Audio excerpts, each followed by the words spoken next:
Police বাহিনীর সমস্ত সদস্যদের উদ্দেশ্যে, এই পুলিশ বাহিনীর সদস্যরা, তোমরা কেউ করাপশন করতে পারবে না। আমি আইজি, আমার নাম বেনজির, আমি দুর্নীতির বিরুদ্ধে জিরো টলারেন্স। সরকারি কর্মচারীদের জন্য কিন্তু নীল পাসপোর্ট, এবং তিনি সেটা নবায়ন করেন। মানে স্পিকার, তিনি যখন ডিজি র্যাব, তখনও সেই সবুজ পাসপোর্ট, এবং সেইখানে কি লেখা, পেশা হিসাবে প্রাইভেট সার্ভিস। মানে স্পিকার, গ্রিক সম্রাট আলেকজান্ডার পুরুকে পরাজিত করে যখন ভারত জয় করেন, তখন এই দেশে কিছুদিন ছিলেন। এই দেশে আলু বাতাস, মানুষের মনের গতিবিধি লক্ষ্য করে তার জেনারেল ছিল সেলুকাস, তাকে বললেন যে কি বিচিত্র এ দেশ সেলুকাস। মানে স্পিকার, আসলে কি বিচিত্র।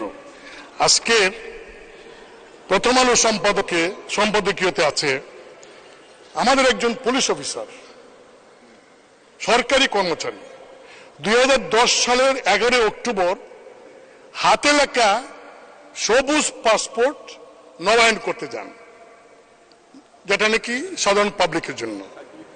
সরকারি কর্মচারীদের জন্য কিন্তু নীল পাসপোর্ট, এবং তিনি সেটা নবায়ন করেন। মানে স্পিকার, তিনি যখন ডিজি র্যাব, তখনও সেই সবুজ পাসপোর্ট, এবং সেইখানে কি লেখা, পেশা হিসাবে প্রাইভেট সার্ভিস। মানে স্পিকার, ডিজি র্যাব, একজন এডিশনাল আইজি, তার পাসপোর্টে লেখা প্রাইভেট সার্ভিস।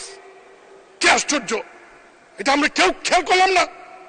মানে স্পিকার, শুধু তাই নয়, আইজি, তিনি আইজি থাকা অবস্থায় তার সেই সবুজ পাসপোর্ট, এবং তিনি বিভিন্ন সময় দেশে গেছেন, বিদেশে সবুজ পাসপোর্ট দিয়ে। ইমিগ্রেশনে এন্ট্রি আছে সবুজ পাসপোর্টের, প্রাইভেট সার্ভিস। কি সর্বনাশের কথা।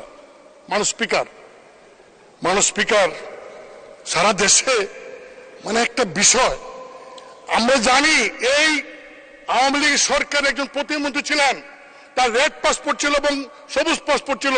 সবুজ পাসপোর্ট দিয়ে সিঙ্গাপুর যাওয়ার কারণে মাননীয় প্রধানমন্ত্রী সেদিন তাকে মন্ত্রী পরিষদ থেকে বাদ দিয়েছিলেন। আর এই ব্যক্তি আইজি, একটা ডিসিপ্লিনারি ফোর্সের চিফ। মানুষ স্পিকার, এই ব্যক্তি যখন আইজি ছিলেন, তখন কি সুন্দর বক্তব্য দিতেন। তিনি বলেছিলেন পুলিশ বাহিনীর সমস্ত সদস্যদের উদ্দেশ্যে, এই পুলিশ বাহিনীর সদস্যরা, তোমরা কেউ করাপশন করতে পারবে না। আমি আইজি, আমার নাম বেনজির, আমি দুর্নীতির বিরুদ্ধে জিরো টলারেন্স। মানুষ স্পিকার, জিরো টলারেন্স দুর্নীতির বিরুদ্ধে, ভালো কথা। মানুষ স্পিকার, সেই ব্যক্তিটির, তার নামে, তার পরিবারের নামে গোপালগঞ্জে Sabana eco resort and natural park, speaker, 621 bigha জায়গা।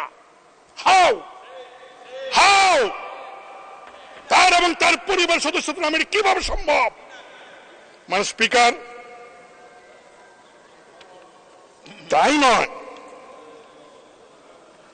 তিনি যখন ডিজি র্যাব, মহানগরের ডিএমপি কমিশনার এবং আইজি, এই সময়ের মধ্যে তিনি কিন্তু এই সম্পত্তির মালিক হয়েছেন।